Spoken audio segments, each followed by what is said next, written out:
Hello guys, bersama saya lagi dalam Alright Nopo Channel. So, makin hangat dan makin panas sahabat-sahabat ya, berkaitan dengan pilihan raya kecil di Dun Makota Negeri Johor ya, hujung bulan ini. Dan apa yang lebih mengejutkan adalah seakan-akan Anwar Musa ya sedia angkat bendera putih. Maksud apa sahabat semua? Maknanya mereka menganggap ya bahwa mereka akan kalah teruk ya di Dun Makota ini. Tetapi berbeza pula pandangan daripada seorang pemimpin PAS, iaitu Taqiyuddin, yang mana beliau menganggap peluang masih ada dan yakin mungkin boleh menang untuk pilihan raya kecil di Dun Negeri ini. Jadi sahabat semua, saya ingin berkongsi dengan anda apakah yang dinyatakan oleh Anwar Musa ini. Jadi tanpa membuang masa, izinkan saya untuk berkongsi ya dengan anda berkaitan dengan isu ini. Jadi belum penamaan calon, Anwar Musa sudah yakin ya calon Barisan Nasional menang besar di Dun Makota Negeri Johor. Apakah yang dimaksudkan ya oleh Anwar Musa ini? Jadi hari penamaan calon PRK Makota belum tiba lagi, tetapi ahli jawatan kuasa PAS pusat Anwar Musa sudah pun meramalkan kemenangan BN di kursi Dun Johor tersebut. Majoriti BN dalam PRK kali ini pastinya melebihi 20,000 katanya, dan ia manifesto kejayaan jajaran baru mereka bersama Kerajaan Perpaduan, katanya dalam satu hantaran di Facebook. Ramalan beliau adalah berdasarkan keputusan pilihan raya negeri Johor yang lalu dan jajaran politik yang menjadikan Dun Makota kubu kuat BN PH Johor, katanya. Tambah lagi keputusan PRN Johor yang lepas menunjukkan BN peroleh 16,000 undi, manakala PAS beroleh lebih daripada 11,000 undi. Jadi jumlah BN PAS Madani sudah ada hampir 28,000 undi. Ya, ini menjadikan mahkota kubu kuat terkuat Barisan Nasional Pakatan Harapan Madani di Johor, katanya. Beliau turut menjangkakan majoriti yang diperoleh BN melebihi 30,000 undi. Apalagi PRK dengan jentera kerajaan pusat dan kerajaan negeri yang sudah pun dikerahkan bekerja untuk tim perpaduan Madani, dijangkakan BN dengan mudah menambah undi mereka seperti di negeri, mungkin melebihi 30,000, kata Anwar Musa. PN bermodalkan hanya 7,000 undi sahaja di PRN lalu. Jadi lebih 20,000 undi lebih rendah dari undi diperoleh PSBN. Jadi semalam BN menamakan Ketua Pemuda UMNO bahagian Keluang Syed Hussein Syed Abdullah sebagai calon dan PRK Dun Makota pada 29 September ini. Penamaan calon dan pengundian awal masing-masing ditetapkan 14 hari bulan minggu depan dan juga 24 September ini, 2 minggu 10 hari ya selepas itu. Jadi sahabat semua, itu antara kenyataan Anwar Musa yang seakan-akan sudah pun sedia untuk mengangkat bendera putih ya untuk pilihan raya kecil di Dun Makota ini.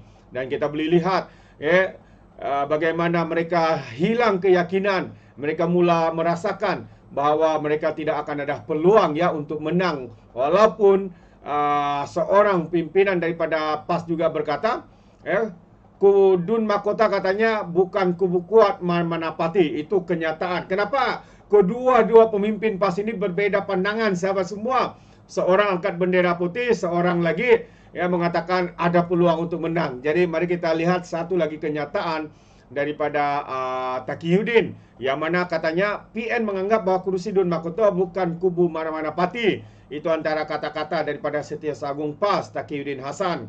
Tegasnya, mana-mana parti yang bertanding berpeluang untuk menang di kursi berkenaan. Dalam politik, apa saja boleh berlaku walaupun suasana dilihat atas kertas memihak kepada parti tertentu. Tambah lagi, begitu juga dengan Dun Makota. Bagi saya kursi berkenaan bukan kubu kuat mana-mana parti kerana sebarang kemungkinan boleh berlaku. Cita rasa pengundi tiada siapa yang tahu dan hanya dibuktikan ketika mengundi, katanya seperti dilapor oleh Berita Harian. Dia berkata demikian ketika ditemui selepas majlis penyampaian hadiah Kota Baru Half Marathon di Kota Baru semalam, Kelantan. Jadi semalam, Ketua Pemuda UMNO Keluang Syed Hussein Syed Abdullah dinamakan sebagai calon bagi BN pada pilihan raya kecil Dun Makota. Suruhanjaya Pilihan Raya ISPRM menetapkan hari pengundian bagi PRK itu pada 29 September ini, manakala penamaan calon dan pengundian awal pula masing-masing 14 dan 24 September ini.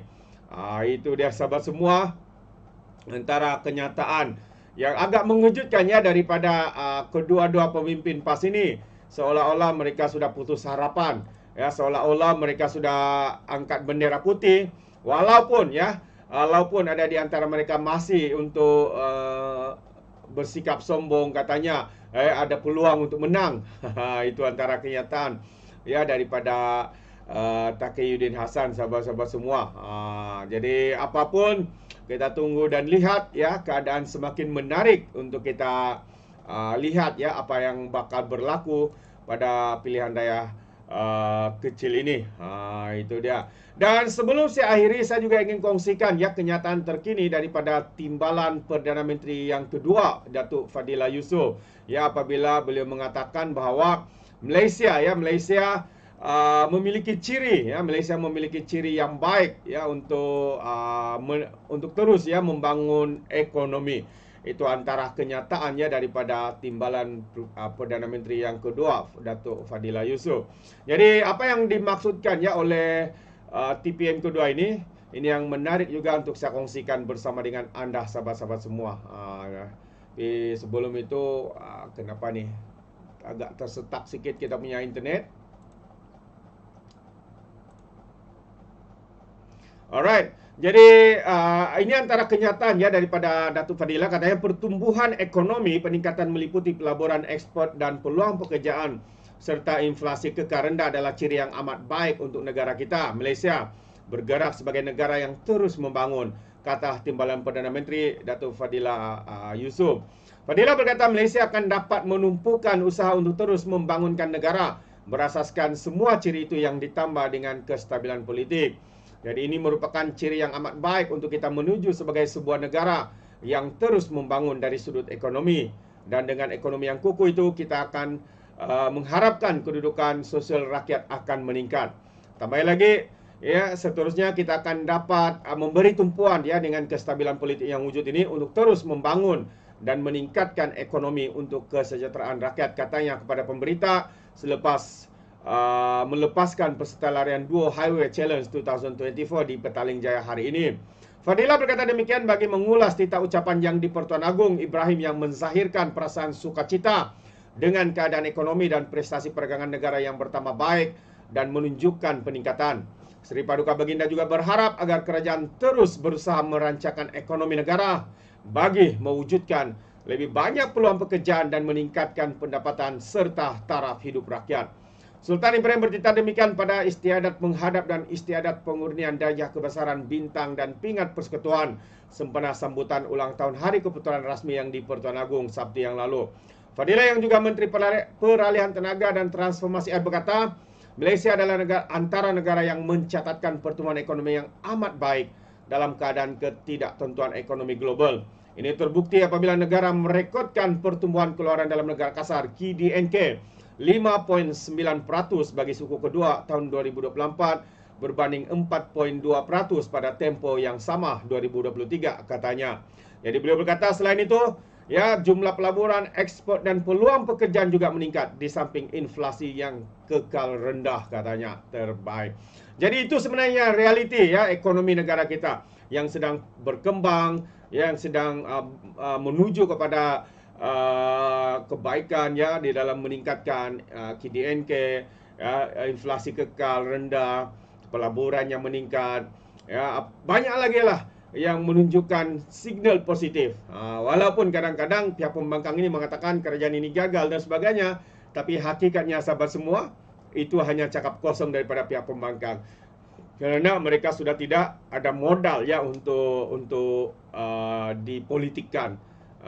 Tapi apa yang mereka buat, membina naratif jelit ya dengan mengatakan kerajaan ini gagal, ekonomi gagal dan sebagainya. Itu tujuan untuk perbodohkan walau-walau yang senang untuk diperbodohkan. Tapi tidak kepada rakyat yang celik ilmu di luar sana. Itu pandangan saya. Bagaimana dengan anda sahabat semua? Anda boleh berikan komen anda ya di dalam ruangan komen. Jadi terima kasih. Izinkan saya untuk mengundurkan diri dan seperti biasa peribahasa mengatakan tapapun kangkap 2 ton keinginan. Dalam bahasa Melanya, tepuk dadah, tanya selera. Sekian saja daripada Alright Nampak Channel. Saya kita berjumpa lagi. Bye-bye.